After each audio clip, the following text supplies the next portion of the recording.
Bonjour à tous. Donc effectivement, nous allons aborder une étude qui est à paraître dans quelques semaines, une étude de l'ONPE. On en a parlé un petit peu ce matin, mais vous allez voir qu'on l'aborde sous un angle légèrement différent. La loi du 14 mars 2016 a fixé comme objectif pour la protection de l'enfance la réponse aux besoins fondamentaux de l'enfant. Les actions de l'aide sociale à l'enfance visent bien sûr le soutien à la parentalité, le développement des compétences parentales ou la prise en charge temporaire de l'enfant. Ce sont autant de moyens d'atteindre cet objectif. La question qui se pose, c'est comment répondre de manière ajustée à ces besoins de l'enfant, notamment à son besoin de sécurité et de stabilité, lorsque malgré le soutien apporté, les parents sont durablement dans l'incapacité de les prendre en considération, ou alors lorsque les parents sont durablement absents de la vie de leur enfant. Alors bien sûr, la loi du 14 mars 2016 a apporté de premières réponses, avec l'obligation du département de veiller à l'adaptation du statut de l'enfant, de ce qu'on appelle couramment le statut de l'enfant, la création des CESEC, bien sûr, et puis une réforme de la déclaration judiciaire d'abandon qui est devenue la déclaration judiciaire de délaissement parental. Milan en a un petit peu parlé ce matin à travers ses effets sur le nombre d'enfants accédant au statut de pupille.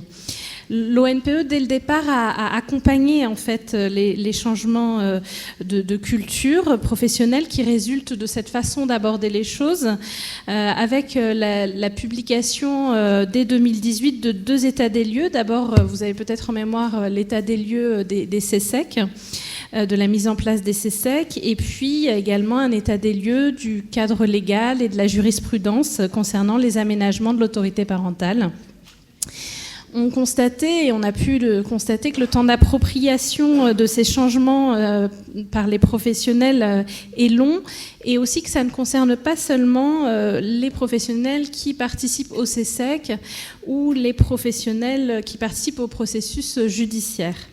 Ça concerne l'ensemble des acteurs de la protection de l'enfance, depuis l'évaluation initiale jusqu'à la mise en place d'un projet pour l'enfant, le cas échéant, d'un projet de vie, le cas échéant. Lapsus révélateur. L'ONPE a donc mené depuis 2022 une étude plus approfondie sur le sujet, et nous avons joint toutes les 3 nos compétences, Émilie Cole, Anne-Louis et moi, nos compétences, donc compétences métiers, méthodes scientifiques et connaissances juridiques, pour procéder de la manière habituelle de l'ONPE, c'est-à-dire que nous avons mêlé une analyse de la littérature scientifique, une étude de la jurisprudence qui était à actualiser, l'exploitation bien sûr des données de l'enquête pupille avec l'aide de Milan. Une enquête nationale par questionnaire a également été adressée à l'ensemble des départements. 87 départements y ont répondu, soit la quasi-totalité des départements. Et puis nous avons aussi eu, dans le cadre de cette étude, un volet qualitatif, avec des entretiens et des visites auprès d'acteurs qui interviennent à différents niveaux de la chaîne de protection, depuis l'évaluation initiale, je l'ai dit, en protection de l'enfant, jusqu'au projet de vie du pupille de l'État, en passant par, bien sûr, les acteurs judiciaires. Au total, ce sont des professionnels de 17 services départementaux, de 5 tribunaux judiciaires qui ont été rencontrés, des directeurs enfance-famille, des responsables d'aide sociale enfance, des éducateurs bien sûr, des membres des services adoption, des juges des enfants et des magistrats chargés d'autres fonctions, ainsi que des avocats. On a aussi été rencontrer des services associatifs et des personnes qualifiées, c'est-à-dire des chercheurs, des acteurs de la formation, des représentants des enfants confiés ou anciennement confiés. Ces travaux nous ont conduit d'abord à proposer un changement de vocabulaire qu'on vous propose aujourd'hui pour soutenir un changement de perspective. C'est un peu ce que je disais en préambule. C'est-à-dire, plutôt que de parler de changement de statut, qui est le terme consacré, même par la loi et également dans nos pratiques, mais on pourrait quand même contester l'application du terme statut au fait d'être un enfant confié. Est-ce que c'est vraiment un statut? La question se pose. Et nous proposons de parler plus globalement de la notion de différents cadres juridiques de protection, afin de rappeler que la protection de l'enfance ne se limite pas à la protection administrative et à l'assistance éducative, puisque bien sûr, à la fois l'exercice même de l'autorité parentale classique, la délégation d'autorité parentale, les différents régimes de tutelle, tout cela poursuit la même finalité protectrice de l'enfant. Donc, le rapport qui sera publié, tout ça pour vous expliquer que le rapport qui sera publié dans quelques semaines sera avec cette perspective et ne reprend pas dans son titre le terme de statut.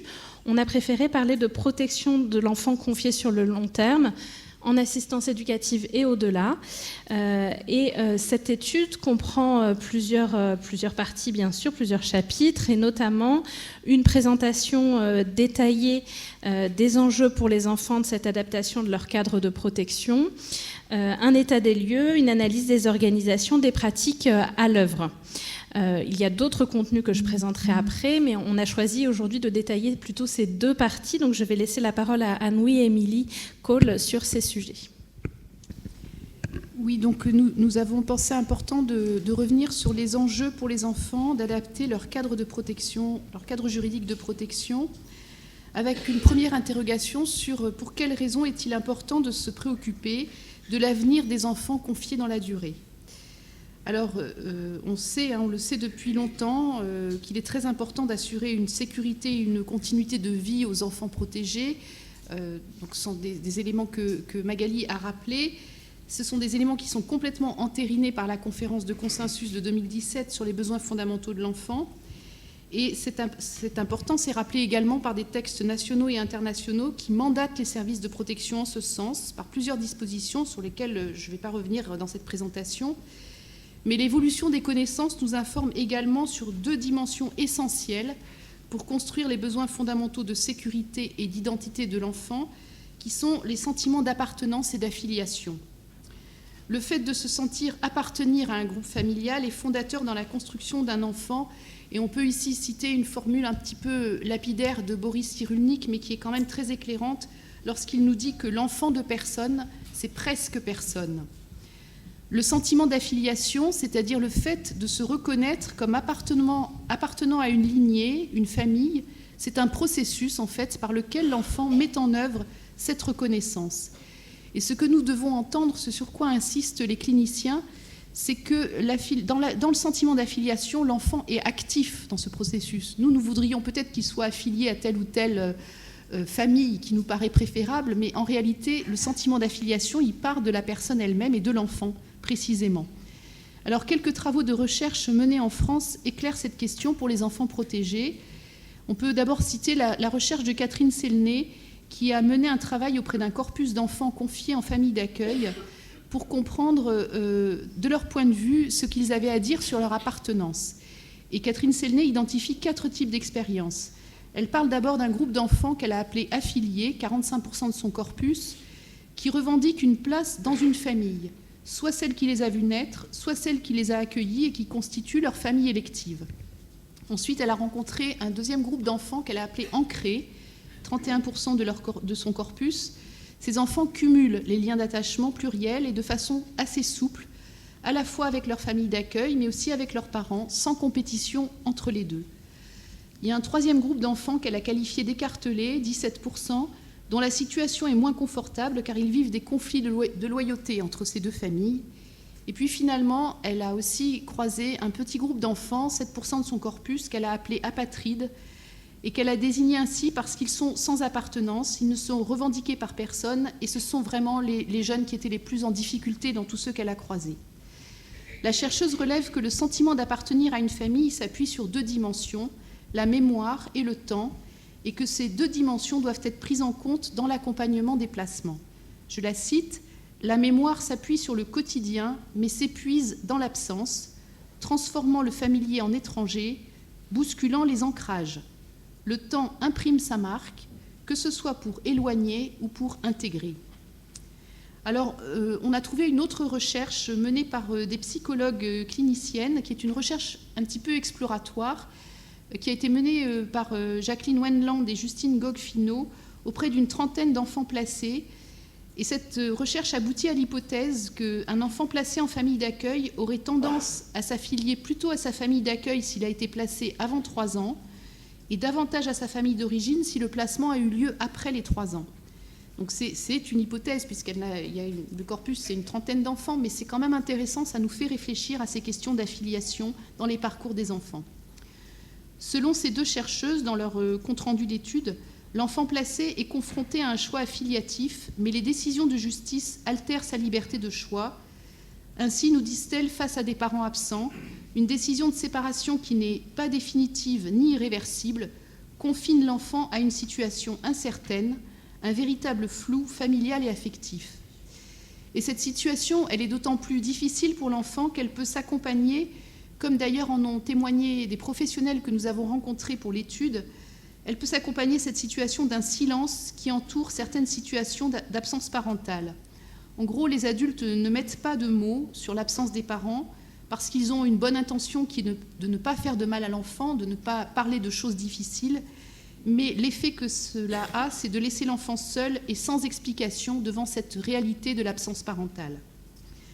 Donc un des enjeux pour les enfants confiés en placement long, c'est de pouvoir construire une appartenance familiale, leur appartenance familiale, étant précisé que plusieurs travaux également ont souligné les effets délétères du délaissement parental sur le développement psychologique des enfants. Cet enjeu d'appartenance, il est d'autant plus important à prendre en compte que d'autres études font le constat du très faible entourage familial des enfants placés dans la durée. L'absence des parents, du père, de la mère ou des deux dans l'entourage, en particulier au moment de la transition à l'âge adulte, c'est une réalité pour de nombreux jeunes qui ont grandi dans le cadre d'une prise en charge en protection de l'enfance. Ce qui participe à cette réalité, c'est entre autres la surreprésentation par rapport aux enfants en population générale de l'orphelinage par perte d'un ou des deux parents chez les enfants confiés. Ça a été évoqué ce matin pour les enfants en TDC par Coralie Aranda, mais c'est une réalité qui est retrouvée dans les cohortes de suivi d'enfants placés, avec des taux d'orphelinage qui vont de 13 à 22% selon les études. Il y a un écart important parce qu'en réalité, les études ne portent pas toutes sur des enfants du même âge. Plus l'enfant est âgé et plus le risque d'avoir perdu ses parents est important. L'étude ELAP observe également qu'en plus de cette question des décès, l'entourage des jeunes au moment de la transition à l'âge adulte est également affaibli, soit parce que le parent est inconnu, ce qui est le cas des pères plus que des mères, soit parce que les jeunes sont sans lien avec leurs parents au point de ne pas savoir où ceux-ci se trouvent, de ne pas avoir de contact, de ne pas savoir où ses parents se trouvent. Ainsi, seulement 33% des jeunes interrogés dans ELAP ont encore dans leur horizon leurs 2 parents, 38% un seul, 23% n'ont pas aucun des 2 parents dans leur horizon et 7% ne répondent pas à la question. Et les chercheurs d'ELAP ont fait l'hypothèse que la non-réponse était le signe d'une grande difficulté par rapport à cette question. Mais les jeunes interrogés l'ont été également sur les référents parentaux de remplacement et ils ont évoqué à 41% des personnes issues de la sphère familiale et surtout des oncles et tantes et pour 59% des personnes issues de la sphère extra-familiale qui font d'ailleurs très largement partie de la protection de l'enfance, famille d'accueil en premier lieu, puis éducateurs et directeurs de foyer. Parmi les enjeux et les raisons de conduire une action sur les changements de statut et de cadre juridique de prise en charge des jeunes et l'importance de construire des projets de vie pour les enfants, plusieurs acteurs que nous avons rencontrés ont évoqué l'importance de préparer en amont la sortie des jeunes de l'ASE, l'importance de leur permettre d'être accompagnés dans la durée par des relations fiables, durables et qui les soutiennent, et en gros la responsabilité des services d'étayer le capital social des jeunes qui sont pris en charge. Alors, nous avons un peu regardé du point de vue des données chiffrées ce qu'on avait sur la question des changements de cadre juridique dans les différentes sources de données existantes. Et donc, on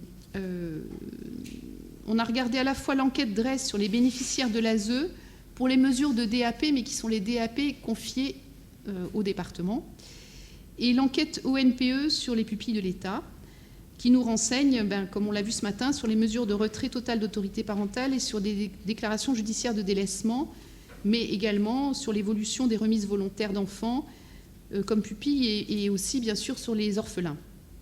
Ce qu'on peut dire, c'est que toutes ces mesures qui modifient finalement l'exercice de l'autorité parentale, elles ont connu une augmentation après la loi de 2016. Toutes ont augmenté, et parfois même avant la loi de 2016. Preuve que la loi est venue entériner des questions qui se posaient dans un certain nombre de services, et notamment, vous savez que les CESEC, c'est la confirmation d'expériences qui avaient été mises en place dans quelques départements avant la loi de 2016. Donc, par exemple, si on prend le cas des DAP, on voit qu'elles augmentent de 27%. Alors, c'est les enfants qui sont en DAP au 31 décembre dans les données DREES. Donc, on voit qu'entre fin 2016 et fin 2019, les DAP ont augmenté de 27%. Après, ça redescend un peu, mais l'effectif d'enfants en DAP reste supérieur à celui de 2018. Donc, une augmentation de ce côté-là. C'est le cas également pour les autres cadres juridiques.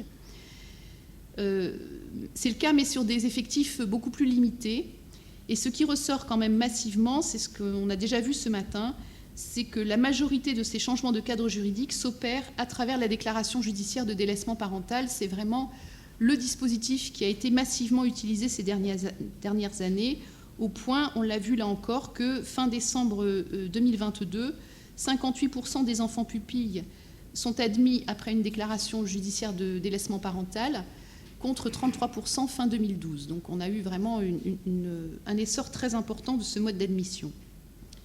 Donc je vous le disais, l'utilisation des autres modes d'admission concerne un nombre d'enfants qui reste limité. En fait, c'est moins d'une centaine d'enfants par an, mais ça augmente malgré tout globalement.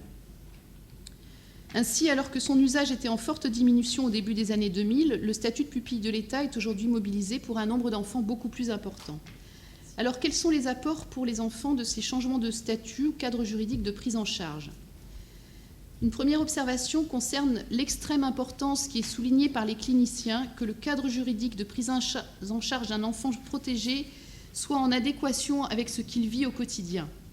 Et là, on peut s'appuyer sur les travaux de Philippe Hébert qui nous dit que modifier le statut d'un enfant qui vit une situation d'abandon, de délaissement ou le maintien d'une relation parentale d'emprise ou de violence, c'est vraiment nécessaire pour sa protection.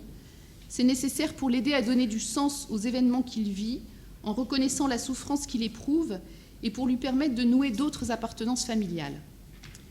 Le deuxième apport du changement de cadre juridique de protection, c'est de procurer aux enfants des détenteurs de l'autorité parentale, un tuteur, avec en plus pour les pupilles de l'État un conseil de famille dédié, étant entendu que ces détenteurs sont censés exercer l'autorité de façon effective, dans l'intérêt des enfants concernés et en étant garant d'une réponse adaptée à leurs besoins fondamentaux. C'est ce qu'on est censé, ou ce que les enfants sont censés attendre de ces détenteurs de l'autorité parentale.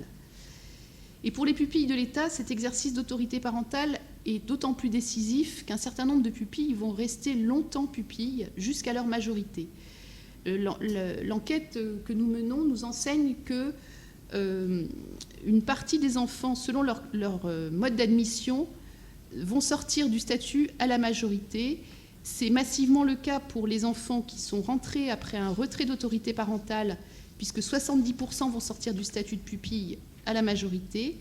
Ça concerne 50% des enfants qui sont rentrés après une déclaration judiciaire de délaissement et 66% des orphelins, donc les enfants qui rentrent plus tardivement en fait. D'où pour eux l'importance et l'enjeu de cet exercice d'autorité parentale, qu'il soit effectif. Et on sait qu'il y a beaucoup de questions, de difficultés d'articulation entre tuteurs, gardiens, autour de la transformation du profil des pupilles. Ce sont des questions qu'on a abordées aussi dans l'étude. Enfin, pour les pupilles de l'État, l'entrée dans le statut doit apporter, comme on l'a dit, la mise en place d'un projet de vie défini avec le tuteur, avec l'accord du conseil de famille, qui peut être une adoption si c'est l'intérêt de l'enfant, et bien sûr après une évaluation approfondie de la situation de l'enfant et une prise en compte de son avis, s'il est en âge de le donner. Alors en pratique, Mila nous a donné ce matin les données de l'enquête pupille sur les projets de vie menés en cours d'année, au cours de l'année 2022. Si je ne me trompe pas, c'est ça, c'était les projets de vie qui ont été menés en cours d'année. Nous avons aussi regardé les projets de vie qui étaient déjà en place pour les enfants qui sont pupilles depuis un certain nombre d'années. Et je ne vais pas rentrer dans le détail, vous irez retrouver tout ça dans l'enquête elle-même, dans le rapport d'étude. Mais on voit bien que la problématique des projets de vie est en train de se mettre en place. mais qu'il y a déjà des expériences intéressantes sur le terrain. Et on a pu nourrir à la fois les statistiques d'expériences de terrain qui nous ont été présentées lors de nos visites. Et je passe la parole à Émilie. Oui, avec pour quelques éléments d'état des lieux quant aux organisations et pratiques qui vont permettre de penser le parcours de l'enfant sur le temps long. Mais avant de donner de premiers résultats, je dois vous dire d'abord ce qu'on est allé interroger et pourquoi. Donc c'est bien sûr en lien avec ce qu'Anne vient d'exposer. En fait, on a estimé que 5 éléments sont particulièrement pertinents à regarder, intéressants à regarder, si on souhaite penser le parcours de l'enfant et le penser en particulier sur le temps long. D'abord, le projet pour l'enfant. La loi de 2016 l'a rattaché explicitement à la notion de parcours et il est depuis présenté comme un outil au service de l'enfant, garant de ses besoins fondamentaux, garant aussi de la cohérence et de la cohésion, de la concertation de l'ensemble des acteurs qui interviennent dans sa vie. Donc, a priori, c'est un outil pertinent sur le sujet du parcours et du parcours long. Il était donc intéressant de chercher à savoir comment il était déployé, mais surtout, puisque les résultats, les données chiffrées sur ce sujet sont assez imparfaites, de savoir là où il est utilisé, ce qu'il avait permis de modifier dans les habitudes de travail des professionnels. Le deuxième point qu'on est allé interroger, c'est la question des liens ressources autour des enfants, qui est donc fondamentale. Anne l'a souligné aussi, des liens pluriels et vont être essentiels à la vie des enfants, et a fortiori, lorsque les liens avec les parents biologiques sont fragiles, sont inexistants, voire destructeurs. Mais ce sont justement précisément ces enfants dont les liens avec la famille d'origine sont les plus distendus, qui sont susceptibles d'avoir le moins de monde autour d'eux. Donc on s'est intéressé à la façon dont les services, et notamment les services départementaux, s'étaient organisés pour proposer à ces enfants des liens pluriels et durables, évidemment en dehors de ceux qu'ils peuvent trouver sur leur lieu d'accueil. Trouver et construire sur leur lieu d'accueil. On s'est dit aussi que ces parcours longs en protection de l'enfance, parfois depuis le très jeune âge, appellent des pratiques et des outils au service, au soutien du processus de narrativité, c'est-à-dire pour aider l'enfant à comprendre et se réapproprier son histoire de vie. Donc c'est le troisième point qui a été exploré dans l'étude, cette question de la narrativité, quels outils, quelles pratiques. Enfin, nous avons donc creusé la question des dispositifs d'examen du statut des enfants confiés, non sans être passé d'abord, s'être attardé d'abord sur les bases théoriques, les outils et les pratiques des services pour évaluer les situations et au besoin modifier le statut ou le cadre juridique. Donc, étant donné tout ce que le sujet vient attraper, je vous renvoie à l'étude pour l'état des lieux complet. Et aujourd'hui, notre propos sera plutôt centré sur la question de la protection par le statut, pour vous donner quelques éclairages sur la façon dont les acteurs départementaux et judiciaires travaillent cette question.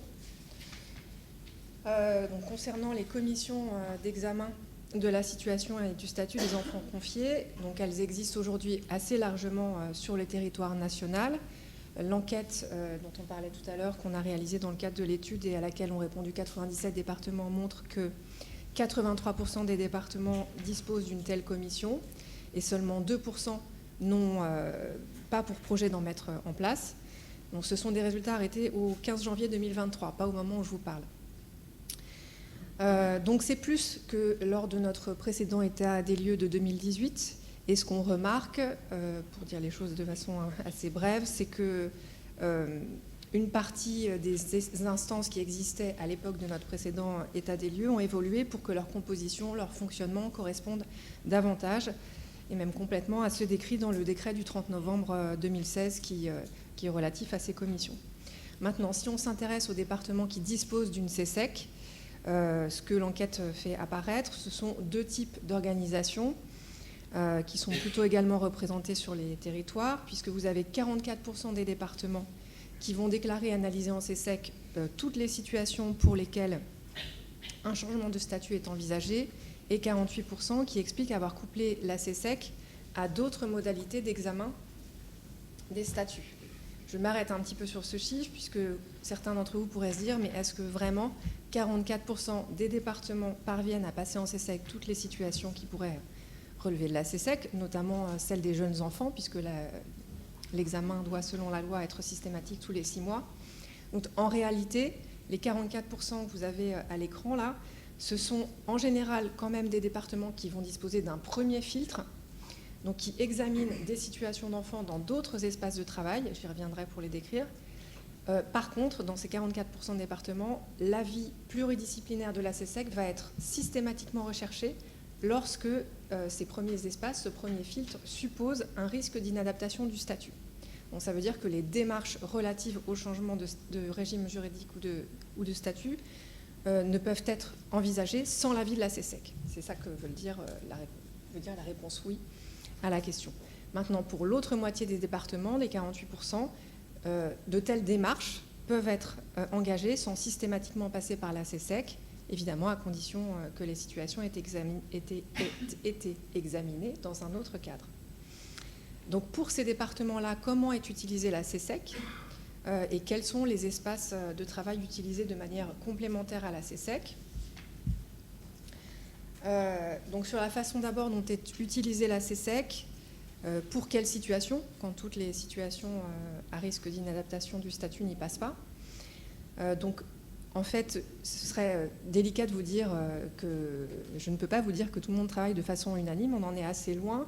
Le choix des types de situations à étudier en CESEC et pas seulement en sous-instance ou sous-groupe peuvent être assez divers, voire assez opposés comme vous le voyez à l'écran, si vous voyez quelque chose. Mais par exemple, vous voyez que vous avez des départements qui ne vont pas passer en CESEC les situations dont ils estiment que le délaissement parental est évident à caractériser, et dans d'autres départements, au contraire, on va passer en CESEC toutes les situations qui vont avoir un fort impact sur l'autorité parentale, qui peuvent donc aller jusqu'à modifier le cadre juridique de protection de l'enfant, même lorsque l'absence du parent paraît évidente, pour montrer que la CESEC s'est saisie de ces situations-là. Si je devais essayer de dégager une constante d'un département à l'autre, la seule constante serait qu'il y a une priorité donnée à passer en CESEC les situations particulièrement complexes qui posent question et qui ne font pas consensus pour les professionnels qui ont été impliqués dans la première étape d'examen des situations. Donc pour ces situations, le regard pluri-institutionnel, pluriprofessionnel de la CESEC va être recherché. Concernant les espaces de travail utilisés de manière complémentaire à la CESEC, ce qu'on peut dire, c'est que des sous-instances ou des groupes professionnels existent et se structurent pour apporter soutien et expertise en matière de réflexion sur les statuts. Donc les vocabulaires sont divers, les départements peuvent les appeler pré-CESEC, cellules de veille, concertation statut, synthèse statut ou autres. Vous avez des professionnels ressources qui sont aussi mis à disposition des professionnels en charge des situations, donc des professionnels des services adoption surtout et ou juridiques, des psychologues ou d'autres catégories de professionnels qui vont être sollicités soit à la demande pour du conseil ou du soutien, donc par exemple des référents de situation ou même des professionnels accompagnants qui vont solliciter ces groupes professionnels pour être éclairés sur les situations ou même plus globalement sur ces questions et les enjeux de ces questions. Et puis vous avez certains de ces groupes professionnels ressources qui proposent aussi de l'aller vers pour sensibiliser et aider à identifier des situations. Ça va par exemple être le cas, mais pas seulement, justement quand il y a peu de saisines remontées en CESEC, quand on voit que c'est quelque chose qui est un peu dormant, et donc des professionnels qui vont faire de l'aller vers pour essayer de sensibiliser à la question. On décrit toutes ces pratiques dans l'étude en faisant notamment des focus sur certaines organisations départementales. Donc je ne vais pas le faire là, peut-être vous donner à voir les 3 grands types de besoins auxquels ces sous-groupes ou ces sous-instances répondent.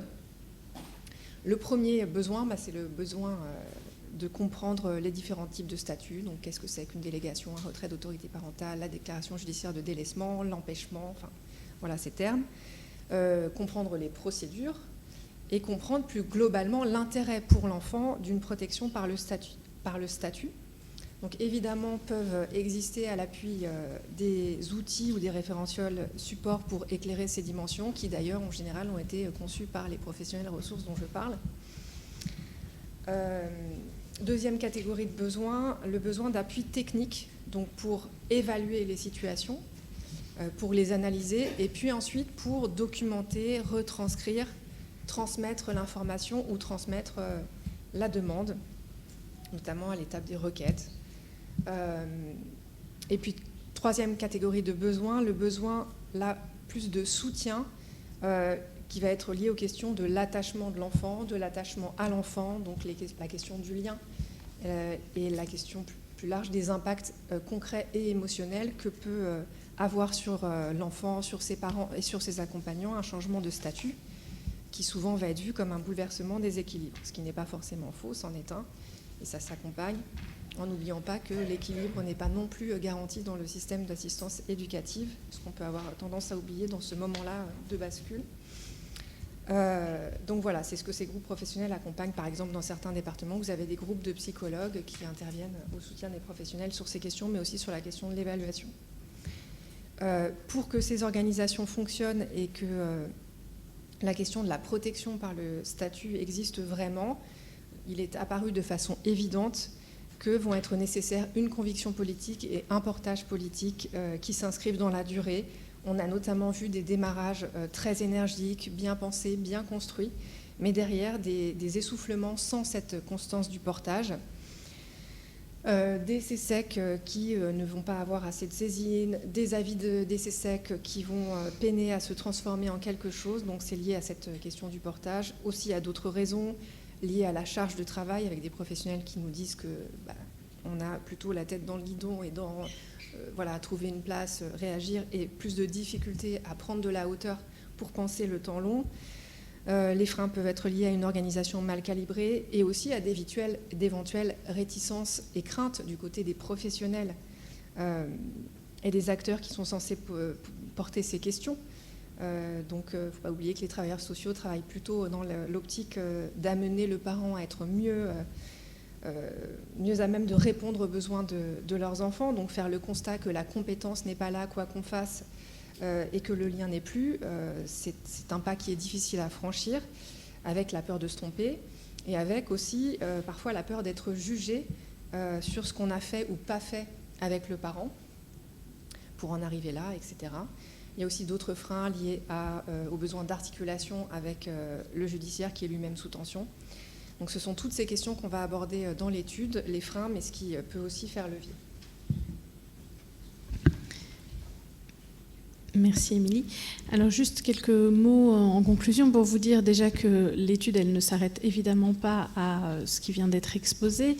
Et, il y a aussi des développements, parce que j'ai entendu les questions de ce matin, il y a aussi des développements sur la question de l'articulation conseil départemental et judiciaire, institution judiciaire. C'est un des points forts de cette étude, qui est d'être transversale, d'être à la fois auprès des départements et des pratiques judiciaires également, d'avoir mis en évidence certaines pratiques judiciaires, certaines étant plus facilitantes que d'autres pour être dans la temporalité de l'enfant pour effectuer ce changement de statut. D'ailleurs, je me permets une petite incise à ce sujet, puisque la question qui se pose aussi, c'est d'avancer en même temps, que ce soit au niveau des acteurs départementaux et au niveau des acteurs judiciaires, en termes de connaissances et de conviction, comme le disait Émilie, de portage. Et effectivement, vous dire simplement que l'ONPE déjà anime des formations de l'école de la magistrature depuis plusieurs années sur le sujet et continuera. Et on a une fenêtre qui nous est assez largement ouverte du côté de l'école de la magistrature et du côté également de la direction de la protection judiciaire de la jeunesse, ce qui permet de porter la même parole que celle qui est portée devant les départements, devant les magistrats, ce qui nous apparaît très important, parce que si une institution avance mais que l'autre fait blocage et ça ne fonctionne pas, et si une institution n'avance pas mais que l'autre serait prête à avancer, mais si on ne lui soumet pas les situations, elle ne peut pas juger et avancer sur sa jurisprudence. Dans ce cas-là, ça ne fonctionne pas non plus. Autrement dit, il faut que tout le monde puisse avancer en même temps et avoir des éléments cohérents. Donc, juste pour vous dire, donc, il y aura aussi ces éléments sur la partie judiciaire et juridique, avec une actualisation du cadre juridique également. On ne pouvait pas l'aborder ici de façon plus détaillée, parce que vous comprenez bien que c'est très très long. Mais il nous arrive d'intervenir dans les départements aussi sur ce sujet-là, mais pas exclusivement.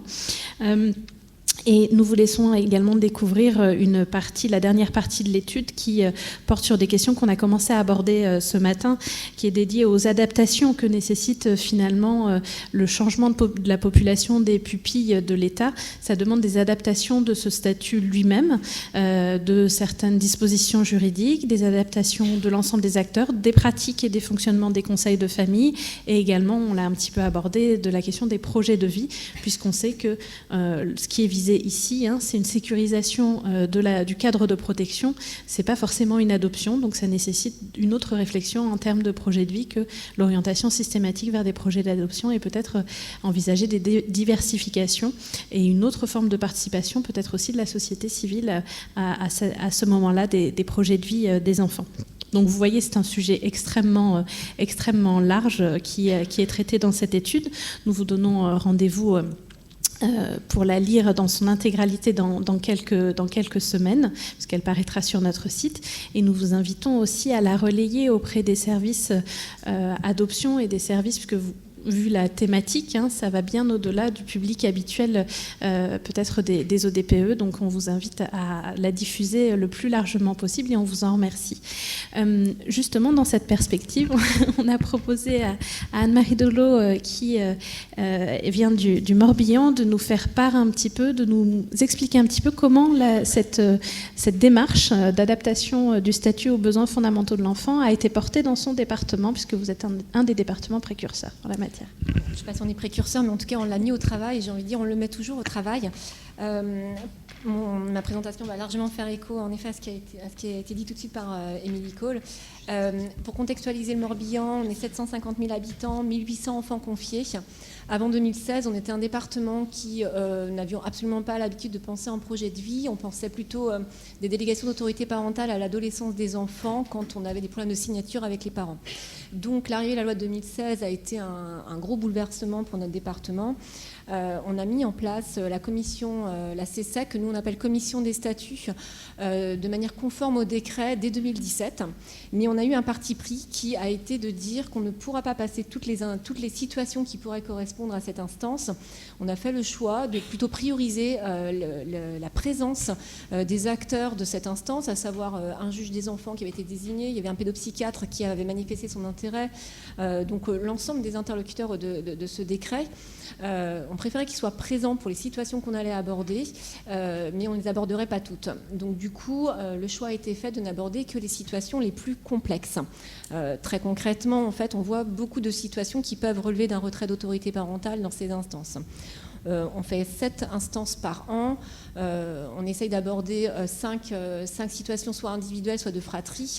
Donc en gros, on voit à peu près 60 situations d'enfants dans cette commission par an. Par contre, l'idée, c'est pas de perdre de temps pour les autres situations qui n'étaient pas vues dans cette CESEC. Et donc, on a organisé des commissions internes pluridisciplinaires, et donc pas pluri-institutionnelles, juste pluridisciplinaires, qui permettent d'absorber les autres situations un peu plus simples, type délaissement, qui vont quand même continuer d'être vues, puis qui vont être après soumises en requête judiciaire si elles correspondent à la situation. Mais on ne perd pas de temps en attendant une commission des statuts qui n'arrivera pas. Par contre, la CESEC est bien une instance de vigilance. Elle a pour vocation de diffuser cet esprit de vigilance et la systématicité de l'interrogation. Et donc, ce qu'on a communiqué, mais ce qu'on doit continuer à communiquer, on se rend compte que c'est quelque chose qu'il faut toujours remettre au travail, c'est que nos instances annuelles ou biannuelles de révision des situations des enfants, et notamment pour les moins de 3 ans, s'attachent bien à regarder cette question aussi du statut.